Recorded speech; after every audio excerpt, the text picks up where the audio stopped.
দেশের নিত্যপণ্যের বড় অংশ আমদানি নির্ভর। ডলারের দাম বাড়ার খবরে রাজধানীর পাইকারি থেকে খুচরা বাজারে শুরু হয়েছে তোলপাড়। ডলারের দাম বাড়তে হলে এফেক্ট হবে না, কারণ আমরা তো ম্যাক্সিমাম জিনিসই আমদানি নির্ভর। ডলারের দামটা বাড়ার কারণেই জিনিসের দাম বাড়তেছে। ডলারের দাম বাড়াইছে, এটা একটা প্রভাব পড়বে, কথা ঠিক আছে।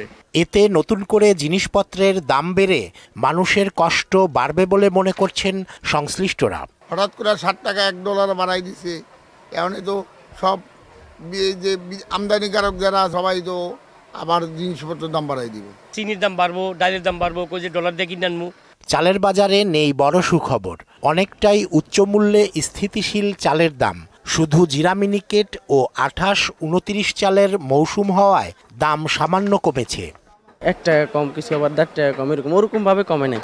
বেশি কমার লক্ষণ আমি দেখতেছি না। কৃষক বেচালাইছে, এখন মিলার হাতে আস্তে আস্তে চলে যাইতেছে।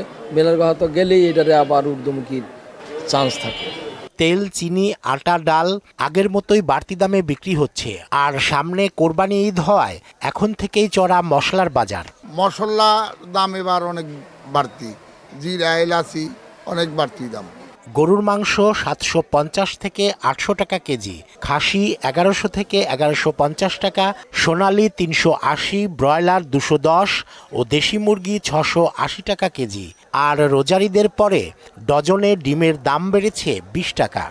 ঈদের পরে ছিল 120, এই সপ্তাহের ভিতরে বাড়লো 140। দেশি মুরগি হলো 680 টাকা কেজি, আর ব্রয়লার 210 টাকা কেজি। সবজির দাম ধীরে ধীরে সীমিত ও নিম্ন আয়ের মানুষের নাগালের বাইরে চলে যাচ্ছে।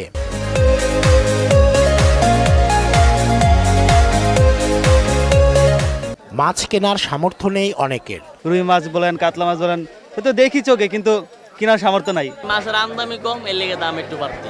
নতুন করে ডলারের দাম বৃদ্ধিতে বাজার পরিস্থিতি কি হয় এখন সেদিকেই তাকিয়ে সবাই। রেজা খান, মোহনা সংবাদ, ঢাকা।